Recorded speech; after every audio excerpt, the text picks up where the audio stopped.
அனைவருக்கும் வணக்கம். இன்றைய ஆரோக்கிய தலைப்புல நாம எதை பத்தி தெரிஞ்சுக்க போறோம் அப்படின்னா, பீர்க்கங்காயை தொடர்ந்து சாப்பிடும் பொழுது நம்முடைய உடல்ல ஏற்படக்கூடிய மாற்றங்கள் என்ன? நமக்கு என்னென்ன வகைகள்ல இது நமக்கு உதவியா இருக்கு அப்படின்றத பத்தி தான் இந்த பதிவுல தெளிவா பார்க்க போறோம்.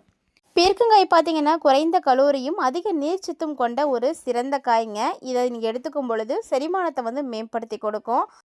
அதேபோல் ஒரு 100 கிராம் பீர்க்கங்காய் நீங்கள் எடுத்து பார்த்தீங்கன்னா அதில் வெறும் 20 கலோரிகள் மட்டும்தாங்க இருக்கும். இதில் நார்ச்சத்து தான் அதிகமாக இருக்குன்றதுனால நீங்கள் தாராளமாக எடுத்துக்கலாம். ஸோ ரொம்ப நேரம் வயிறு நிறைந்த மாதிரியே இருக்கும். அந்த ஒரு உணர்வு இருக்கும் பொழுது நீங்கள் அதிகமாக சாப்பிட மாட்டீங்க. ஸோ ஈஸியாக உங்களால் வெயிட் லாஸ் பண்ண முடியும். எடை இழைக்கணும் அப்படின்னு நினைக்கக்கூடியவங்க எல்லாருமே நீர்ச்சத்து அதிகமாக இருக்கக்கூடிய காய்கறிகளை அதிகமாக சாப்பிடணும்னு சொல்லுவாங்க. ஸோ அதில் பீர்க்கங்காயும் ஒன்று ஞாபகம் வச்சுக்கோங்க. அதே மாதிரி இந்த பீர்க்கங்காயை நீங்கள் சாப்பிடும் பொழுது சர்க்கரை நோய் கட்டுப்பாட்டுக்குள்ளே வருங்க. ஏன்னா இன்சுலினுடைய சுரப்பை சீராக்கி ரத்தத்தில் இருக்கக்கூடிய சர்க்கரையினுடைய அளவை கட்டுப்படுத்துறதுக்கு உதவியாக இருக்குங்க. மேலும் சர்க்கரை நோயாளிகள் பார்த்தீங்கன்னா பாகக்காய்க்கு பதிலாக இந்த பீர்க்கங்காயை அடிக்கடி உணவில் சேர்த்துட்டு வரலாங்க. ரொம்ப நல்லாயிருக்கும். அது மட்டும் இல்லாமல் இதில் அதிகப்படியான நீர்ச்சத்து இருக்குது, தாது உப்புக்கள் இருக்குது. ஸோ எளிமையாக செரிமானம் ஆகிடும். ஸோ இந்த தோலை நீங்கள் எடுத்து தூக்கி போடாமல் துவையலாக செய்து சாப்பிடலாம். இதனால் மலச்சிக்கல் பிரச்சனைகள் இருந்ததுன்னா சரியாக போகும். அதே மாதிரி ரத்தத்தில் இருக்கக்கூடிய நச்சுக்களை நீக்கணும், கல்லீரலை ஆரோக்கியமாக பாதுகாக்கணும் அப்படின்னா அதுக்கும் உதவியாக இருக்கக்கூடியதும் பீர்க்கங்காய் தாங்க. ஸோ மஞ்சக்காமாலை நோய்க்கு ஒரு சிறந்த மருந்தாகவே இதுதான் பயன்படுது. அதனால் வாரத்தில் ஒரு நாளைக்காவது பீர்க்கங்காயை உணவில் சேர்த்துக்கோங்க. ஸோ இந்த மாதிரி நல்ல காய்கறிகளை நீங்கள் அடிக்கடி உங்களுடைய உணவில் சேர்த்துட்டு வரும் பொழுது அது உங்களுக்கு ஒரு மிகச்சிறந்த ஒரு மருந்தாகவே செயல்படும். நல்ல ஒரு ப்ரொடக்ஷனை கொடுக்கும். ஸோ அது மட்டும் இல்லாமல் விட்டமின் சி மற்றும் விட்டமின் ஏ அதிகமாக இருக்குது இந்த காயிலன்றதுனால சருமத்தை ரொம்ப பொலிவாக வச்சுக்கிறதுக்கு உதவியாக இருக்குங்க. மேலும் இதோட தோலை அரைச்சி நீங்கள் தலையில் பூசிட்டு வந்தீங்க அப்படின்னா இளநரை இருந்துச்சு அப்படின்னா அதுவுமே குறைய ஆரம்பிக்கும். ஸோ நிறைய சத்துக்கள் பீர்க்கங்காய் சாப்பிடும் பொழுது நமக்கு கிடைக்குது. உங்களுக்கு பீர்க்கங்காய் பிடிக்குமா அப்படின்னு மறக்காமல் கமெண்ட் பண்ணுங்கள். பீர்க்கங்காய் பார்த்தீங்கன்னா நீர்ச்சத்து நிறைந்த காய் அப்படின்றதுனால அதிகமாக கோடை காலத்தில் சாப்பிடலாம். கோடை காலத்தில் சாப்பிடும் பொழுது நீரிழப்பை தடுத்து கொடுக்குங்க. அதாவது வாரத்தில் ஒரு 3 நாள் கூட இந்த காயை நீங்கள் தாராளமாக சாப்பிடலாம். பீர்க்கங்காயோடைய தோலில் தான் விட்டமின்ஸ் அதிகமாக இருக்குது. ஸோ அதையும் யாரும் தூக்கி தூர போட்டுறாதீங்க. அதில் துவர்ப்பு தன்மையும் இருக்குது அப்படின்றதுனால நீங்கள் சமைக்கும் பொழுது நீங்கள் கண்டிப்பாக அது உங்களுக்கு உதவியாக இருக்கும். துவையலாக செய்து சாப்பிட்டீங்க அப்படின்னா டைஜஷன் ரொம்ப நல்லாயிருக்கும். இந்த டைஜஷன் ப்ராப்ளம் எல்லாம் இருக்கக்கூடியவங்களாம் அடிக்கடி பீர்க்கங்காய் தோலை எடுத்து சாப்பிடுங்க. ஸோ அதில் நிறைய மருத்துவ குணங்கள் இருக்குது.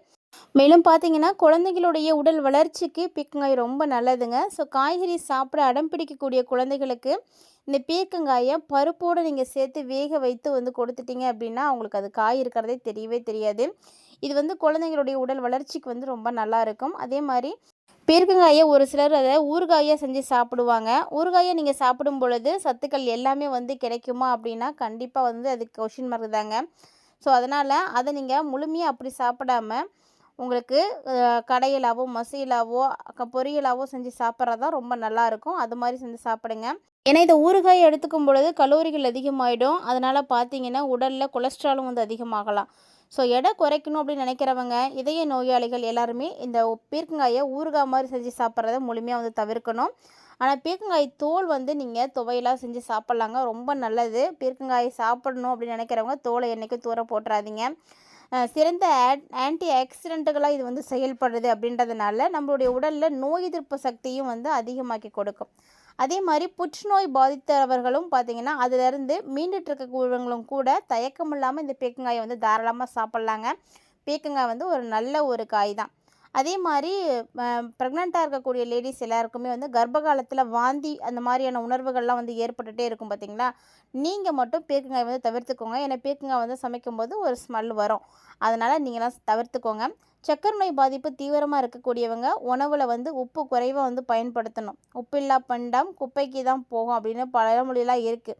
உப்பு குறைவாக சாப்பிட்றது அதிக சிரமத்தை கொடுக்கும் தான். மனதளவில் முழுமையாக சாப்பிட்ட திருப்தியாக உங்களுக்கு இருக்கவே இருக்காது. ஆனால் பீர்க்கங்காய் தோலில் அதில் நிறைய ரெசிபிஸ் செய்யலாம். அதை நீங்கள் செஞ்சு சாப்பிடும் பொழுது இந்த மாதிரியான பிரச்சனையே உங்களுக்கு வரவே வராது. காரணம் பீர்க்கங்காயோட தோல் பகுதியிலேயே பார்த்தீங்கன்னா உப்புச்சுவை இருக்கும். அதனால் ரெசிப்பியில் உப்பு குறைவாக சேர்த்தாலுமே கூட உங்களுக்கு பெருசாக எதுவும் தெரியவே தெரியாது. இந்த மாதிரி நிறைய விஷயங்களில் நீங்கள் பீர்க்கங்காயை சேர்த்துக்கோங்க. பீர்க்கங்காயில எல்லா விதமான விட்டமினும் இருக்குது, தாது உப்புக்களும் இருக்குங்க. ஸோ தொற்றுநோய் கிருமிகள் வந்து தாக்காமல் நம்மளுடைய உடம்புல வந்து காப்பாற்றிக்கணும் அப்படின்னு நினச்சிங்கன்னா கண்டிப்பாக அதுக்கு நீங்கள் பீர்க்கங்காய் தான் யூஸ் பண்ணணும்.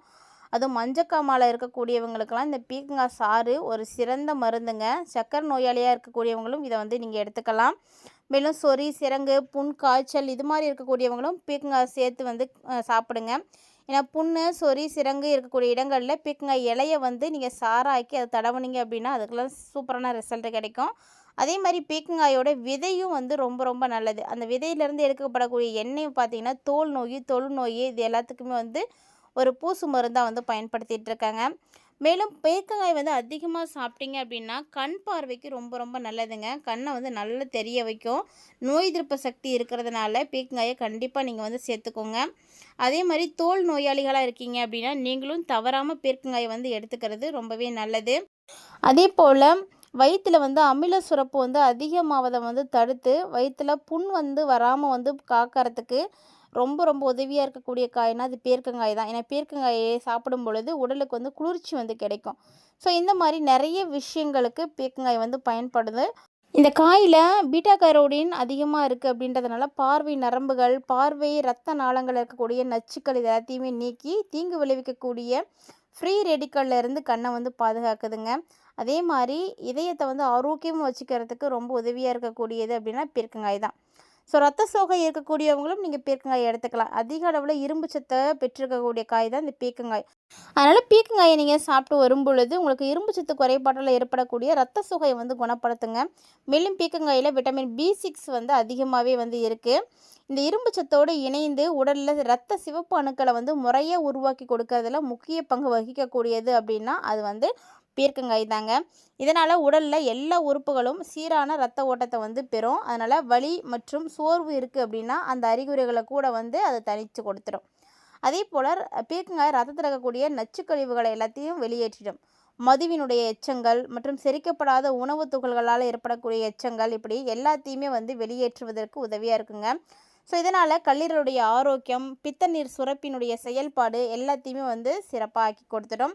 பித்தநீர் அப்படிங்கிறது கல்லீரலால் சுரக்கப்படக்கூடிய ஒரு திரவம் தான்.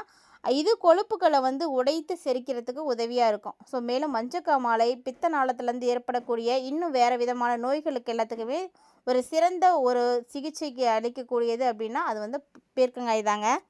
பீர்க்கங்காயை நீங்கள் சாப்பிடும் பொழுது ஆன்டி ஆக்சிடென்ட் அதிகமாக கிடைக்கும். ஸோ இது வந்து உங்களுக்கு உடலுக்கு வந்து ஒரு ஆற்றலை வந்து ஏற்படுத்தி கொடுக்கும். புத்துணர்ச்சி உங்களை வந்து வச்சுக்கும். உடம்புல இருக்கக்கூடிய தீங்கு விளைவிக்கக்கூடிய ஃப்ரீ ரேடிக்கல்ஸ் எல்லாத்தையும் அகற்றி கொடுத்து ஆரோக்கியமான சருமத்தை வந்து கொடுக்குதுங்க.